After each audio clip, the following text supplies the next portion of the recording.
Welcome to Be Provided Conservation Radio, sharing stories and information about the environment, wildlife, and the people who are dedicating their lives to protect the world for future generations. These inspirational stories will take you from the Santa Cruz Mountains to remote areas of Africa.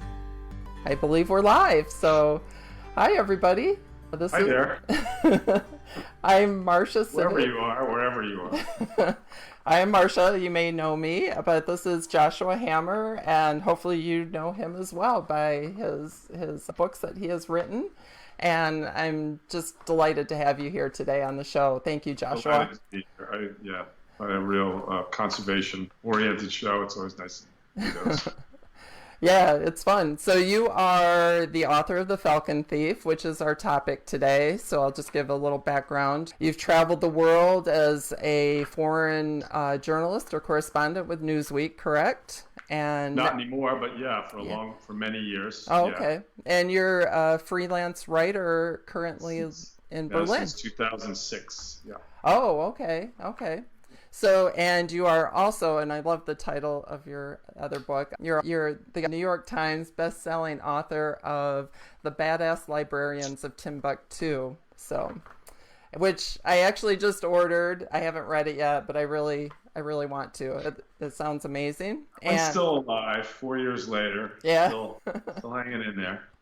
Yeah, you do. In fact, it's getting more reviews on Goodreads each day than The Falcon Thief, which is either a great reflection on my 2016 book or a very poor reflection on The Falcon Thief. Oh, yeah. I think The Falcon Thief is just picking up speed, though, I think. Yeah. So hopefully you'll get some new readers after this talk for sure. So let me just make sure. And people, if you have any questions out there, I'm sure, Joshua, you're open to taking questions from people if they would like to come on and tell their ask questions about the book, or if you haven't read the book, maybe you can find out more. So, but how are things going? You're in Berlin. How are are things okay with? Good here. Things have been good, all the way through, really. I mean, compared to the rest of certainly compared to the USA. Yeah. I mean, there are only like a few hundred cases a day in the entire country now, which is a population of like 90 million. So it's pretty. They've really got things under control. I think there's worry about the second wave and everything, but people are going to work. Schools are open with the restricted rules. Restaurants, it feels normal when you're out on the street. It's practically normal. Oh, interesting. Okay. Not quite, but yeah. Yeah, we're just starting to get opened up a little bit. Restaurants aren't quite open here in our area in California. So. So I'm going to flash a cover of your book so everybody can see that and make sure that works. So here is the book that we're going to be talking about today. It's a wonderful book if you haven't read it yet. I absolutely loved it. It reads just like a true adventure. It is a true adventure, crime life, I mean, it's almost like it should be made into this action movie of maybe development. Development. Not me, but so that I think that's interesting. I just was going to share a quick story too. I started reading your book, The Falcon Thief, like right when we came in Shelter in Place, and my whole Shelter in Place theme has been not by choice or by accident. My Shelter in Place has been about falcons. So the day that I first opened your book, four falcon eggs were actually laid at the bell tower at UC Berkeley that I've been watching on a video cam. And I guess when was Shelter in Place instituted? March 16th for us. So yeah. So, and today for full closure of the falcon theme is I'm interviewing you, but also those hatched falcons are estimated to fledge today from UC Berkeley. Yeah. That's nice. Isn't that cool? So I've been watching them daily. I have my coffee and watch the Peregrines, but it'd be a cool sight. All I have are pigeons. Yeah. They're still fun. I have pigeons that nest on our bathroom ledge. Oh, nice. Third floor apartment. Oh, okay. And, they're kind of cool too. They are. I like birds in general. So that brings me to my first question, did you ever consider yourself growing up as like an animal lover or a bird lover? Not out of the ordinary, not in particular, no. Yeah. I mean, we had a very good question. Nobody's, in fact, on the book tours asked me that. Oh. I mean, we had pet domesticated animals all along when I was a kid, and I don't think more than the average kid in particular, and certainly not a bird watching person by any means. That came much later. Much later. Yeah. That came when I was living in Africa, and I kind of got into fish eagles, going to see fish eagles up in the Rift Valley, and there's lakes in the Rift Valley, and those African fish eagles were a pretty amazing sight. So, yeah, and then it didn't become a full-fledged activity, and it still isn't. I just happen to like birds. Yeah.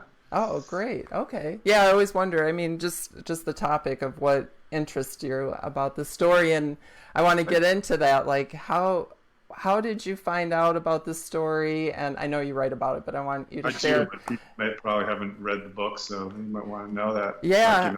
Since it's on the first page. Yeah. Yeah, I mean, it's interesting because you just kind of happen to come. So can you share that story, how you came about this? I was scrounging around in that phase that other writers, many other authors talk about looking for the next book idea. Mm-hmm. And I'd been through a few ideas that didn't go anywhere. And then I was just in London with my kids on a holiday, and I picked up the Times of London in a cafe in Hampstead and read this article about this Falcon Thief, British-Irish national who had fled from Brazil. He had been convicted and sentenced to prison for absconding with live albino falcon eggs. That was quite the truth, but that's the way they described it in the article. Rare albino falcon eggs from Patagonia that he'd been trying to smuggle out to Saudi Arabia, to Dubai, and had been stopped in Brazil, and that had escaped, had been bailed out and escaped, and was a fugitive. And I don't know, just something about it all just kind of hit me almost immediately that there was a lot of weird elements here, and that I almost had a sense, sort of a serendipitous sense from the beginning that there's a book here. Yeah, just from the various elements in the article. Oh, and it also said that he had a career of snatching rare bird eggs from or protected bird eggs from cliff sides in places like northern Canada, where he would helicopter down and dangle from a rope and steal the eggs from nests, from ledges, nest sites, ledges, areas, 100, 200 feet up on cliffs. So, it was just too strange. The elements of the Middle East, smuggling to the Middle East, this underground falcon market, tales of daring do, fugitive, escapist, escaping from, Brazilian prison. Had a lot of elements, right? Yeah, it makes for a good story. Did you know anything about this world at all before? No, nothing. No, about... I had read Helen McDonald. I wasn't even really aware of falconry until I read Helen. I mean, I knew falconry, ancient sport. Yeah. Sport of the Kings, Middle Ages is about all. No idea who was still practicing it, how many people were into it. Then I read Helen McDonald's book, and that kind of gave me an interesting introduction. I had not realized that T.H. White was a falconer.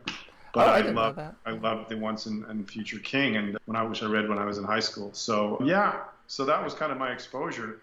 But it seemed like an intriguing world, and it had this underground, corrupt, dark side to it. So yeah, worth exploring.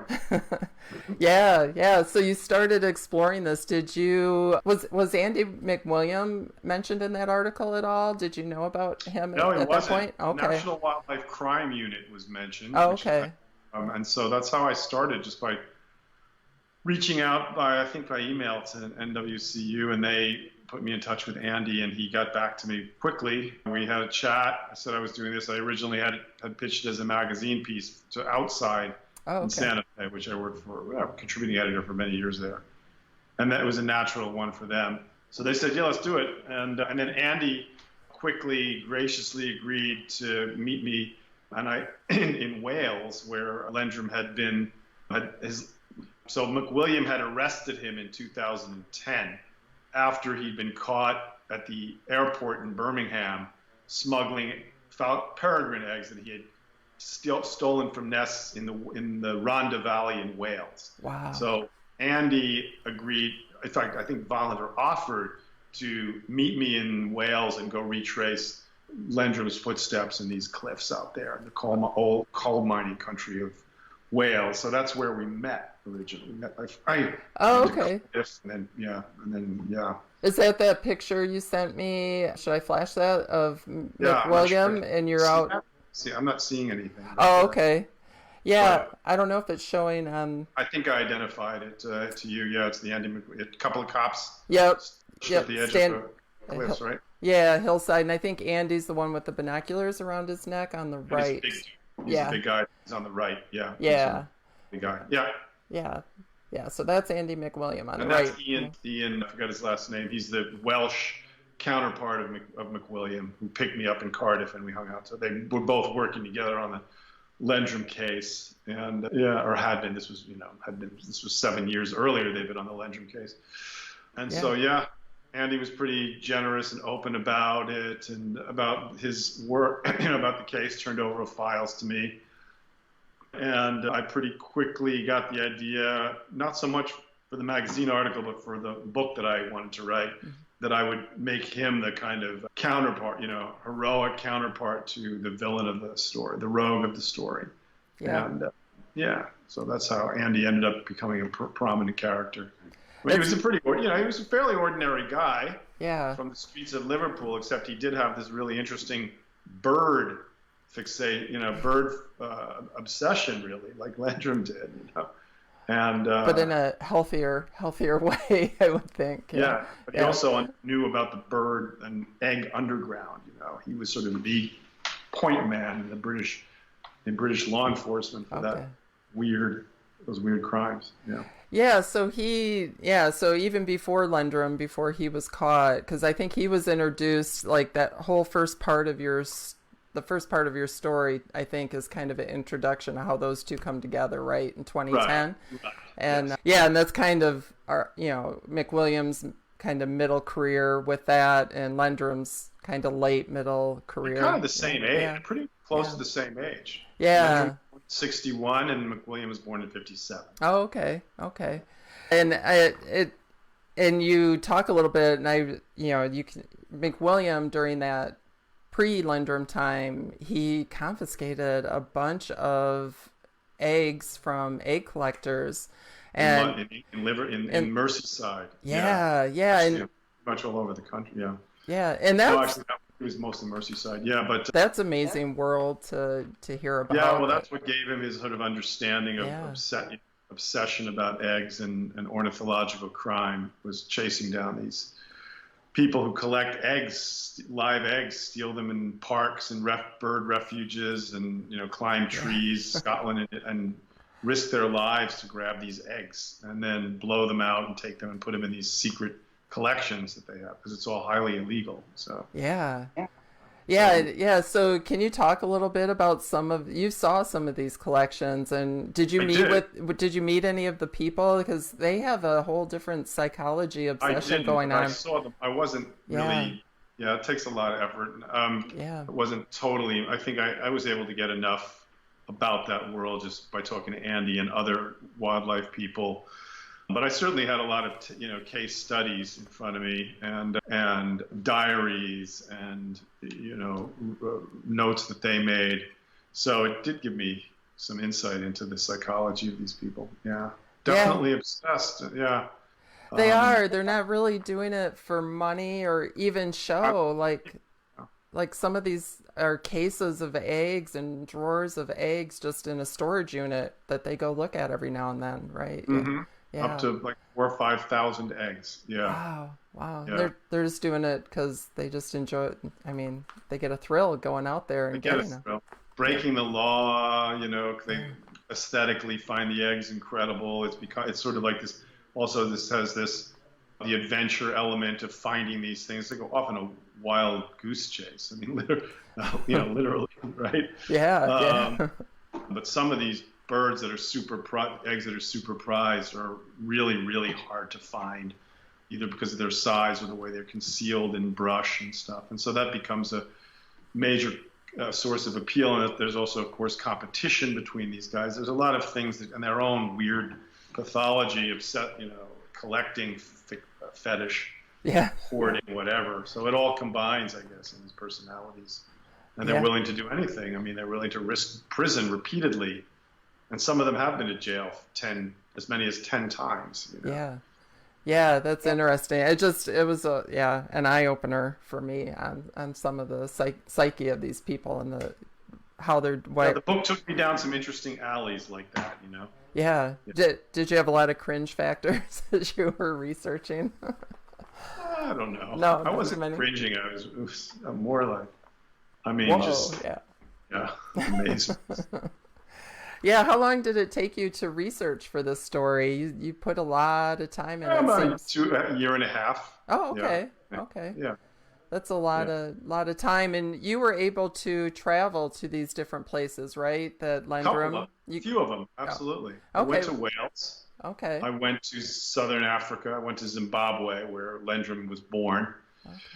Visited the national park near Bulawayo in southern Zimbabwe, where he kind of got his start in life, where his life of crime began. Is that where the black eagles were? Yeah. Haunted the African black eagle. Okay. And then I went to Johannesburg to meet his brother, and then hopefully to meet Jeff. And then I met Jeff in Pretoria.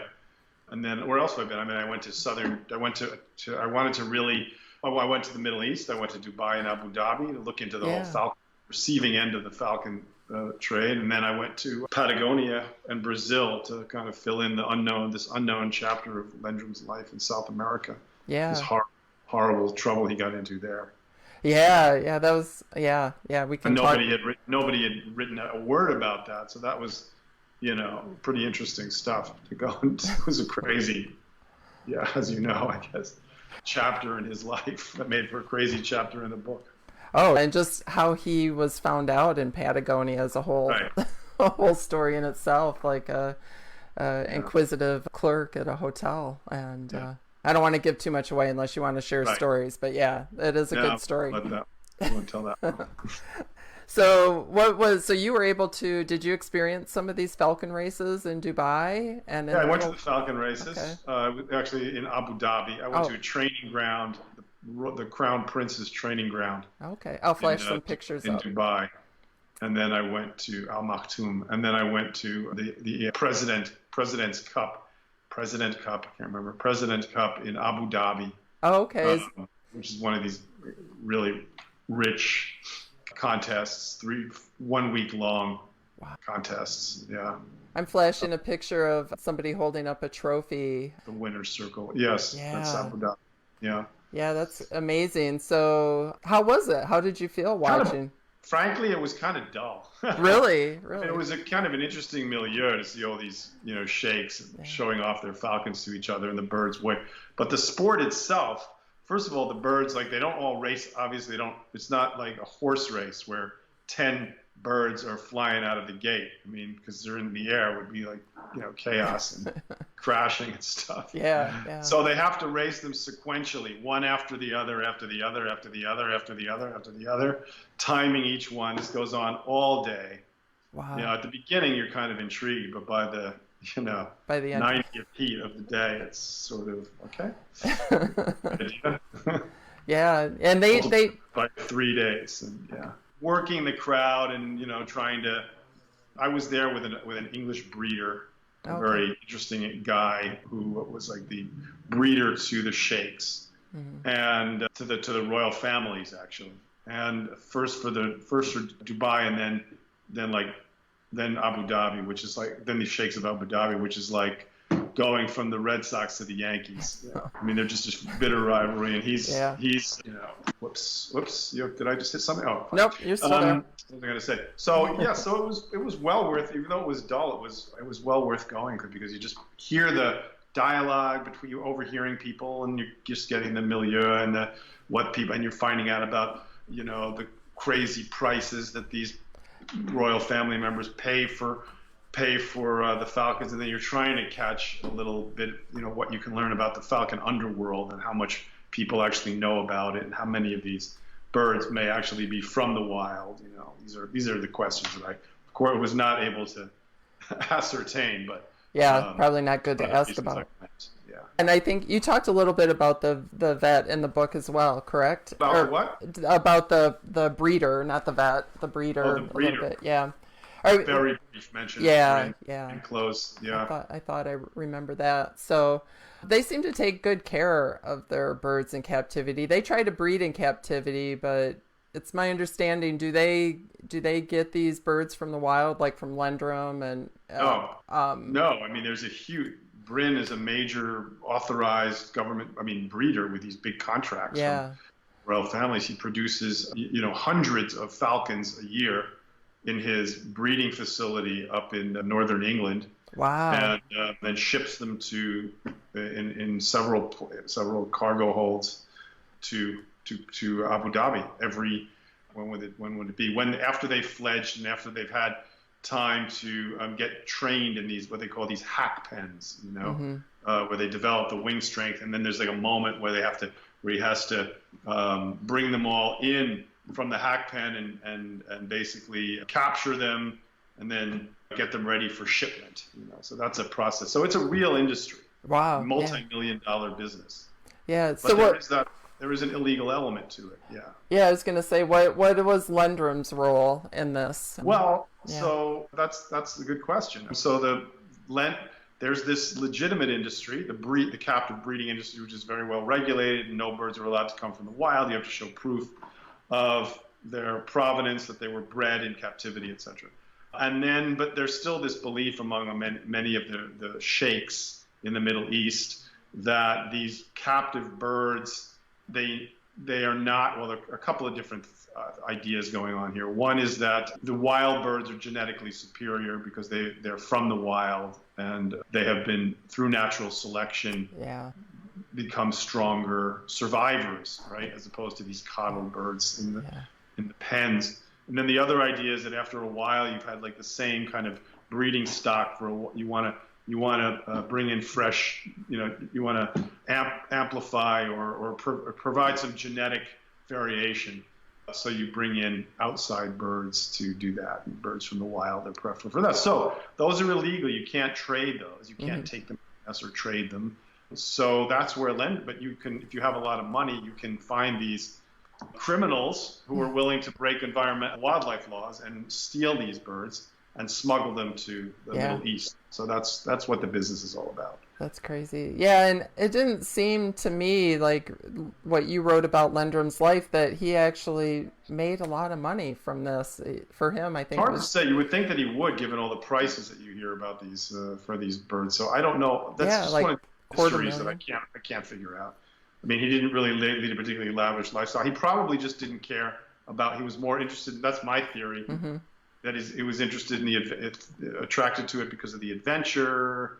The same thing that attracts these egg collectors, and the challenge of smuggling them and breaking the rules. He was always a rule breaker, and he's like a permanent adolescent in a lot of ways. And he wasn't going to have a 9-to-5 job, so it probably, his brother said, it kind of made him, enough money to sort of, to live an adequate life. Yeah. Wow. Not have to work hard, take these crazy trips to beautiful places. He loved birds.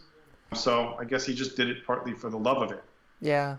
Well, that brings another interesting point. Like, I got the impression that he did love birds. And do you think that he really felt like he was doing this for the good of the environment? Or is that his lie? I've talked to people who know him, who knew him, like a guy who gave him a home for a couple of months after he was paroled from prison, who said that, when Lendrum, he makes these pious statements to the public and to the police about wanting to save these birds by bringing them to wealthy sheikhs where they'll be protected and coddled. And then he told this guy as they were lounging around a hot tub that, if only I'd gotten through, I could have made, 125,000 on this run, So yeah. Wow. I think he's a contradictory figure, I think he seeed like a very good liar. Is that a good way to? Very good liar. Yeah. If you met him without, just an absolute blatant liar. Is he? Yeah. He probably doesn't even know he's really doing it, or probably or just. Not. So maybe he does, but it's something to watch him sit across from him and know he's lying and just, just know it because you already have checked that story out. Yeah. So he actually wasn't that good a liar because it wasn't too hard to figure out that the stories were lies. And but I think he just kind of got by on a certain amount of charm and thinking that the people that he was lying to really didn't have the time or the effort to look into his stories and figure out if they were true. Yeah. Until he met McWilliams and you. Yeah. And So, yeah, I was going to ask, it seems like he seemed like a charmer. Like if you didn't know what he was doing, I know that's hard to say, if you didn't know what he's done in the past and you just met him, would he be a pretty likable guy and pretty convincing? If you're into that kind of personality, it's kind of, white Southern African guys. Kind of arrogant, or I don't mean to stereotype, but great, not really book readers, or intellects by any means, but kind of, really confident in the wild and extremely knowledgeable about wild animals, and just able to kind of do things, fix an engine and set up a crazy, incredible logistic trip and fly a helicopter and. If you like that kind of guy. Yeah. And speaking of helicopters, you can Google a video of him it's still out there of him hanging from a helicopter stealing eggs, gyrfalcon eggs, I believe, up in the Arctic. And it didn't seem like he was hiding what he was doing. I just don't think the world was aware. Yeah. He didn't expect that was going to be uploaded to YouTube. Yeah. That was only after he got caught. Yeah. And that's a story in itself too that is interesting to read about as well. So people should be buying that book. So we are taking questions from people. I haven't received any yet. Hi, Charles says hi. But, Lendrum was doing all this before he was selling to the Middle East, and as a child, you probably don't know, but how many eggs do you think that he actually has taken from the wild? Has there ever been an estimate? Way. Yeah. Never be known unless he tells that story. Yeah. No. All I can tell you are the arrests and a couple of episodes I heard about through his, main accomplice, who he ended up having a falling out with, and then decided to screw him. Yeah. Oh yeah. Yeah.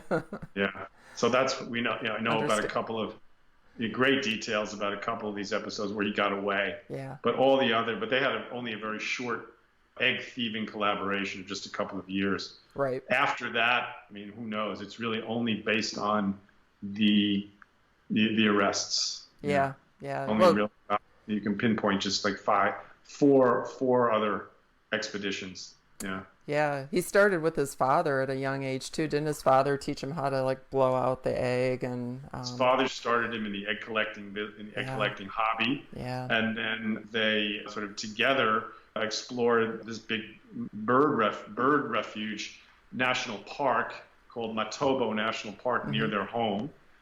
And then they got involved in bird surveys with the Ornithological Society there. Yeah, that would amaze me. And then used that as a cover to actually find all these nests and go out and steal eggs from them. Yeah, under the cover of being these ornithological researchers, and basically aiming in their records that the birds that fledged, but actually stealing the eggs long before the chicks were even hatched. Yeah. And that I was amazed at that. They got involved in this survey and learning. So they spent so much time learning about birds. And when he was smuggling them, he knew it was such a sensitive moment between, for the incubation period, whether he was going to be carrying eggs or live birds wrapped around his belly at some point. It was crazy. Yeah. He really made, he didn't judge it right a couple of times, but mostly he got it right. Yeah. So. Well, Paige said she wanted to thank you for your writing. She just started your book, and thank you. She said that she did not know this was going on, so you opened her eyes. I'm sure many people's eyes. That's what I've heard on the Goodreads. Yeah. Input, so. Yeah, and do you think Lendrum, he got some, not to give too much away, stiffer sentences for his crimes later on. Yeah, not that stiff. I know, but I mean, but these are non-violent crimes. Yeah. The British legal system doesn't really want to lock people up for too long. Yeah. They're overtaxed and prisons are crumbling, and they don't want to lock people up if they don't, for non-violent crimes if they can avoid it. Right. But you do have like a recidivist guy like Lendrum. You can't just give him a slap on the wrist each time. Yeah, and just let him go. I mean, I think Right. that's why some of these egg collectors be in jail 10 times, get away with it. They're like, yeah, I can spend a couple nights in jail and go. Now, it's more like 6 months. Okay. Egg collecting is 6-month prison sentence. Okay. But smuggling wildlife in violation of CITES laws, that's for profit. That's a bigger crime. Yeah. And that can get you 7 years in Great Britain. Yeah. Yeah. So was he kind of like the turning point for some stiffer penalties maybe? I don't know. Yeah. He was just caught, doing it for the 5th time or 6th time in 2018. I mean, it was clearly incorrigible. Was lied on the witness stand. I mean, the usual, basically a 2.5-year sentence and was out in a year. So, wow. I mean, judges, that kind of is sort of pushing the envelope for that kind of a crime. Yeah. But now the Brazilians want to get a hold of him. They're pursuing extradition proceedings against him. And if they lost the first round, but now it's on appeal, they've appealed it. Yeah. He could end up he could end up in a Brazilian prison. Yeah. He probably won't, because his lawyers argued successfully the last time that the Brazilian prisons are cruel and unusual punishment, and we should not be sending people to Brazilian jails. And the judges agreed. Yeah. So he's let out of jail in England on parole. But then they appealed the extradition, the decision, and then he was picked up again and is back in prison. I think awaiting the appeal result. Oh, okay. I was wondering if he was back in prison or not. Have you been in contact with him at all, or? No, he won't talk to you. He was last arrested in July or June 2018. That's the last time I've talked to him. I saw him on trial the next winter in London, but we didn't speak. Oh, okay. Yeah. I should flash a picture of him. This is when you met him, I believe, in Pretoria. There's a picture of him looking at his cell phone. And that was in December 2017. Okay, so this is before the 2018. And yeah, he was having some health issues, I believe, at this time. Yeah. He'd had a car accident and he'd had prostate cancer, but he didn't seem like he was in bad shape. Oh, okay. Yeah. Yeah, so throughout this, it was interesting because I know you mentioned in the book that he contacted McWilliams over time, and it seemed like he was contacting you on occasion as well, right? Either by email. And I think he was into the fact that I wanted to go retrace his steps down in South America. He really kind of, for some reason, it appealed to him. Yeah. I mean, maybe he thought you were going to never admit what he was doing. He always had presented himself as a scientist or whatever, and I went along with that. Yeah. So I wanted to just, it sounds like a great place to go. I really like to, go down there myself, and he would help me and give me the GPS points of the places that he went searching for these eggs. And so I was able to go down to this vast wilderness and pretty much go to I was able to go to the exact places that he went. Obviously, I wasn't just going to go down to Patagonia so I was waiting for a few months before he finally turned them over to me. And once I had them, then it was sorry, my phone was ringing. That's okay. Is that going to bother our people? Sorry, guys. No. Distracted. Let it go. That's okay. Anyway, that's why I was looking at my... Yeah. Anyway, so I forgot where we were. That threw me off. What was I saying? Well, that's okay. Well, yeah, we were just talking about, you were talking about retracing some of his steps in Patagonia and him contacting you over time. I guess. Yeah. Yeah. And then he gave me the nest sites finally. Yeah. It wasn't that he was resisting. I don't think he just kept forgetting, whatever. Finally gave him to me, and then I went, and then I put together this trip to Chile to follow his footsteps there, which was, as I said, really fun. Yeah. Oh, that'd be a beautiful trip. I mean, these birds are in beautiful locations. Very hard to get to. It's really amazing bird life down there. Amazing. Yeah. You don't see anywhere else, obviously. Yeah. Yeah, I was hoping to go there in January 2021. We'll see. But my point of him contacting you and Andy, it seemed like, especially with it almost seemed like he was like reaching out, kind of, that he would be talked down from something. Like, I don't know, maybe I misinterpreted that part of the book, but you don't think so? I don't think anybody could talk him down from anything. No. Yeah. Because it seemed. You mean from like a potential crime? Yeah, like, or when he wasn't active, maybe he was contacting you, but then as soon as he became active, it seemed like he shut off contact with you guys. As soon as he got arrested. Yeah, that's true. I don't know. Yeah, when I was reading it, I guess that's how I interpreted it. Lots of questions about his psychology that I would never. He just obviously wasn't coming totally clean with me, so I had to work around the edges. And I don't know what motivated him to continue to be in touch with Andy. Andy doesn't know. Yeah. So lonely. I mean, there was just this kind of, maybe he appreciated McWilliams' knowledge of, respected his knowledge of birds. There was some kind of bond there, Yeah, that's what it seemed. Policeman, Yeah. Even though this was the guy who put him away. Yeah. I mean, they made a good protagonist in this story for sure. And do you keep in touch with McWilliams at all? Is he still? I do. I'm pretty regular touch with him. Oh, okay. Yeah. Is he still working with Wildlife Crime Unit? Yes. Okay. Still there. I think he's nearing retirement, but he's still working. Yeah, your book just made me really hopeful to have people like him involved. Well, that's good. That's what it's supposed to do. Yeah. Because I really appreciated him and the people working with him and, fighting these crimes, because you hear of so many illegal pet trade things and you wonder, are people really taking this seriously? And it was nice. Well, I think, he's still fighting to a certain extent. Yeah. This part of his career for respect, Yeah. Yeah, exactly. Yeah. I think maybe that's why he was so happy to talk to me. He gave me all the time I wanted, Oh, that's great. Yeah. Before you talked to him, I think he was part of the documentary Poached, or were you? Was. Okay. Oh yeah, he was in that. That's a wonderful movie. Yep. And he has kind of the starring policeman role in that. Yeah. Yeah, I haven't actually. It's on my queue to watch that, but disturbing movie. Yeah. it looks kind of disturbing.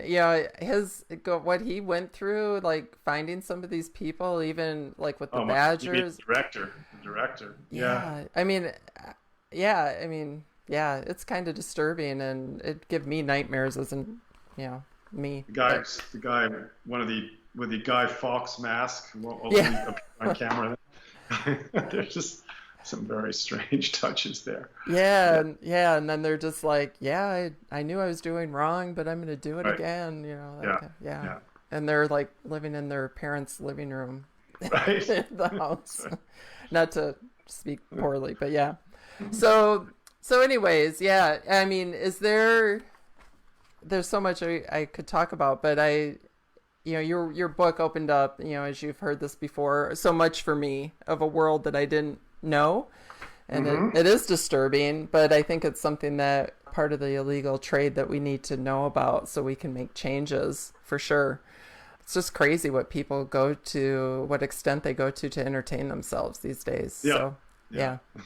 I mean, after researching this for the interview and just kind of seeing if it was still going on, I just saw an article in the New York Times that songbirds are being stuffed in curlers and rollers. I think I mentioned that in my story. That's been going on for yeah. I mean, in my book, that's been going on for a decade at least. Yeah, it's some guys just from Guyana. Guyana, yeah, exactly. It's just crazy that and somebody just got arrested for that, like recently, like in New York. Oh, there's City. my next book. Yeah. Yeah. Yeah, I'm sure there's a lot of illegal wildlife trade stuff you could continue this theme on for sure. Yeah, don't necessarily want to get a reputation. I like variety. I don't want to get pigeonholed as an illegal wildlife smuggling book writer. Yeah.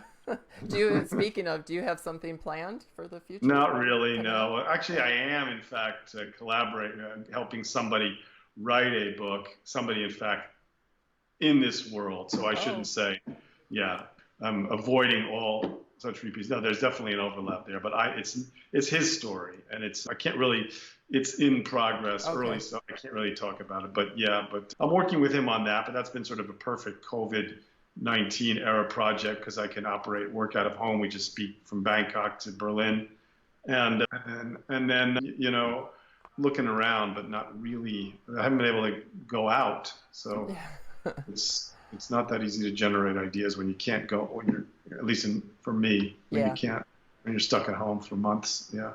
Doing a lot of online reading of newspaper articles and such. Yeah. So after writing this book, what do you think changed? Did anything change your life about this book? Did anything change in how you perceive Change my life in any way? Yeah. Well, I think it definitely made me more interested in birds, no question.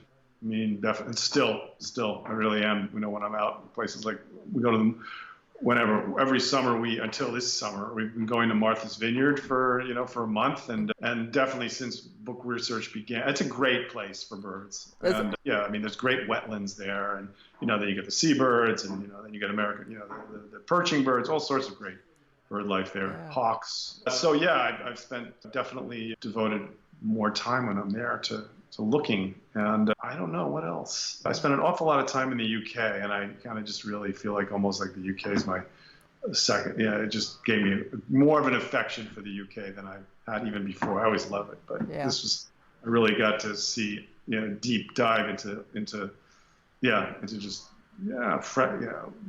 I mean, provincial UK, Wales, places like Wales and Liverpool, and I didn't really know, sort of London centric. So that was fun. I like the UK a lot. And what else? Yeah, there's a lot of birds there, but yeah. And maybe they are like incredibly passionate about the birds. Yeah. Yeah. When I think of birding, I think of British. So it got me deeply into that world, which is cool. Yeah, that is good. I just got a comment from Bernadette. Is that okay to interrupt? She said, I feel like there is some kind of personality disorder that can be applied to Lendrum. Zero humility, no acknowledgement of wrongdoing, narcissism comes to mind. Do you have any other thoughts on that? I know you touched on it. Most don't like that. That seems to characterize him pretty well. Yeah. Yeah. Good. Yeah. So thank you for that, Bernadette. So he does have some knowledge, some knowledge. Yeah.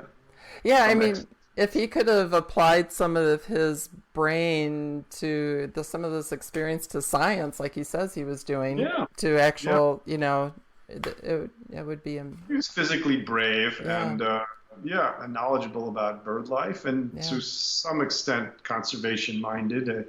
While at the same time stealing birds out of nests. I know it's a contradiction, but you sort of if you read about it, you'll understand that, I think. Yeah, definitely.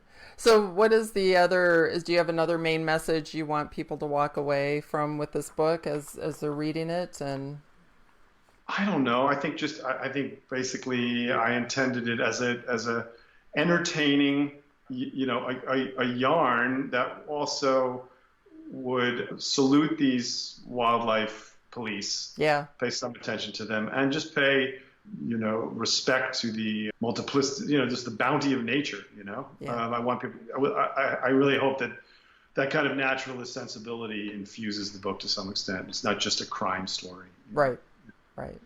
Yeah, that's good. Yeah, I really appreciated the whole wildlife crime unit and the research that you did with that, and Andy McWilliams. I was really hopeful for sure. So it's good. Yeah. So I don't have any other questions unless there's other stories you want to share from your book. I think I don't want to give away too much. Yeah, that's what I was afraid of. You might be intrigued enough at this point to go out and buy it. So yeah, I hope so. And when I post show notes, I can post a link. They can get this book anywhere, right? On Amazon or anywhere. Yeah. So independent bookstores are open again in the States, I take it? Yeah. All right. Well, you can order. I don't know. When I curbside. left in February, the book was front and center on many independent bookstore tables, but who knows now? Yeah. You may have to search for it. Yeah, when I bought mine at Point Reyes, it was front and center on just when you walked in the door, and it's a beautiful cover. When was that? When was that? It was February 14th. I bought that. Yeah. 14th, exactly. Yeah, and then soon after that. May 14th, that would have really made my evening. Yeah, so I did order your other book, and they did have the Falcon Thief at our local bookstore here. So I always try to order from local stores if I can. So, but yeah, I look forward to seeing more of your work. And Thanks. Yeah. So do you have any other things you want to leave us with? Or? No, I just, nobody's got any questions out there for us? No, yeah. Should we, we'll put it out there again. Are there any other questions for people? I think it might be kind of early here on the California coast. Yeah. So I don't know how many people are listening. It varies. Pardon? Does this air again, or is it a one-timer? It will be a recording. And so what I've noticed that a lot of times after I post, I'll get questions afterwards. So, if I get any comments, I'll send them your way. Or maybe if you go to the Be Provided page, you can see some of the comments. If you want to answer, go for it. Oh, good. I might do that. Yeah. Right. Yeah, so I can send you the link again too. But yeah, and I also will make this an audio form for the podcast that will go out to iTunes and other places. It'll just be audio. So and I'll have show notes with all the pictures you sent me, and thank you for those. And thank you. You're quite welcome. Always like to juxtapose the images with the talk when I can. It's what I do on the book tour. So yeah. Well, I wish you the best of luck. And thank you for having me. Thanks a lot for being interested in this. Oh yeah. I hope I feel like the momentum is still hanging in. I hope as we talked about before the show. So well, everybody I've talked to and shared it with are either getting the book or they've gotten it. But yeah. Great. But, well, thank you, Joshua. I appreciate your time today. You are so welcome, Marcia. Talk to you another time. Talk to you too. Yeah, good luck. Maybe your next book. So thanks, Joshua. Have a good day. Stay safe. Thank you for listening to Be Provided Conservation Radio. Links and resources to today's topic are in our show notes on iTunes. We appreciate your dedication and interest in protecting our natural world for future generations. If you like what you heard, please get involved by volunteering, donating, and sharing these podcasts with your friends. It also helps us to inform more people if you take a minute to leave a rating or review on iTunes. Have a great day, and thank you for listening to Be Provided Conservation Radio.